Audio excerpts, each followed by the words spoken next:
Hey, what is up, gamers, and welcome to another Viking Rise tips and tricks.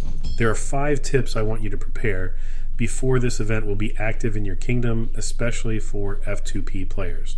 But for the pay-to-win players, I don't think they need any tips for this game, since they can just spend more and more of their money to win in the game of strategy. But anyway, for F2P players, there are 5 things you really need to prepare before the Viking Reign event takes place in your kingdom, and it's crucial for you to know when to use these items, when to use them, so you can hit 2 birds with just 1 stone. More about the VR event in this video, but before we delve into these topics, I would want you to like this video, and if you are new to the channel, subscribe for more Viking Rise tips and tricks. Alright, so tomorrow will be the very first VR event in our kingdom, and for me as an F2P player, this is the right time for us to use every items that we have, the right time for us to level up our buildings and develop more of our troops, since this event will need us to level up in each of the aspects in the game. This is the Viking Reign event, and the first item that I want you to prepare for this event is for you to have more and more resources on your inventory.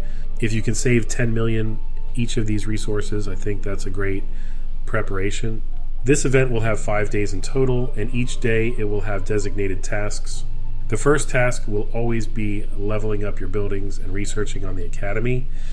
So what I would suggest is that before the very first day of this event, you have to make sure you are currently leveling up your build and intended it to be finished on the very first day of this event, since that's the first task, to upgrade buildings and research in the academy. You can see here that I am currently leveling up my walls, which will be finished by tomorrow, and tomorrow is the first day of the VR event. Of course, on that day, you will be needing to consume a lot of resources to upgrade more and more buildings, so it's important for you to prepare at least 10 million each of the resources. Okay, so the next item that you want to have is the speed up items. I wish I could save more of these items, but since we are just starting in the kingdom, I have used many of them. But after this event, I will start storing more and more of the speed up, and we're planning to save our development for the next VR event, but this is the only speed up items that we have saved. Of course, you need any kind of speed up, but for the first day, you will be needing to use universal and building speed up. Also, the research speed up items, take note of that. There are stores that you can buy speed up, but I don't suggest to you to use your gems just to buy speed up. The shop from the arena would be best for you to buy speed up items, since it only needs arena points.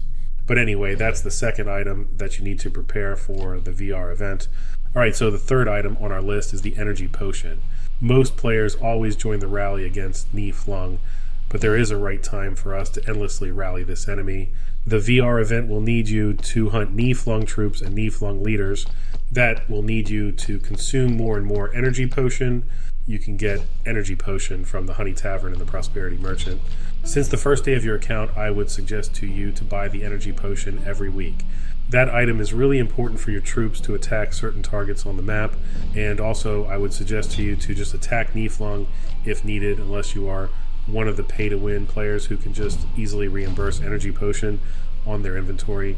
Okay, so the number 4 thing that you want to have is for you to prepare more farmers. Make sure your porters and porter commanders are already set to farm on the map as fast as they can. You really have to reach the level 17 of your Chief Hall. You can see here that reaching the level 17 of Chief Hall will let us deploy 4 units of troops on the map. That means you will be able to deploy 4 groups of porter to farm on the map. Also, you really have to farm inside your territory. That will then grant you gathering speed of 25%. Also, you have to level up the 10 porter commanders. I have made a video about that. You can check that video in our channel if you want to. And then you have to train more and more porter troops for your troops commander to lead. And don't forget to level up your economy in the academy. And lastly, the use of gathering boost item. Optimize using the gathering boost item. You can buy this item in the Wandering Merchant or in the clan shop. Alright, so speaking about the troops, you also have to prepare more and more of your fighter troops. That's the last item that you have to prepare before this event. You really have to train more and more fighter troops, as many as you can. Of course, don't train before the event. One of the tasks in this event is for you to train more troops. I think that's the best time for you to train troops, as many as you can. and the debate whether you need to promote or train troops. It's actually better to train new one. That will add up more might and more troops compared to just promote. Those lower tier would be killed in the PvP battles anyway, so why would you need to promote troops? Just send them in the battlefield. The last day of the VR event is for you to exercise power, and that involves PvP battle. This is the right time for you to gain killing points. But take note, every time you gain killing points, there will be troops that will be deducted from your garrison, meaning the more killing points you will gain, the more troops will be killed. That will then cause your might to drop. If you have some things to clear up, or maybe some things to add up, you can always use the comment box below. Again, I would want you to like this video, and if you are new to the channel, subscribe for more Viking Rise tips and tricks.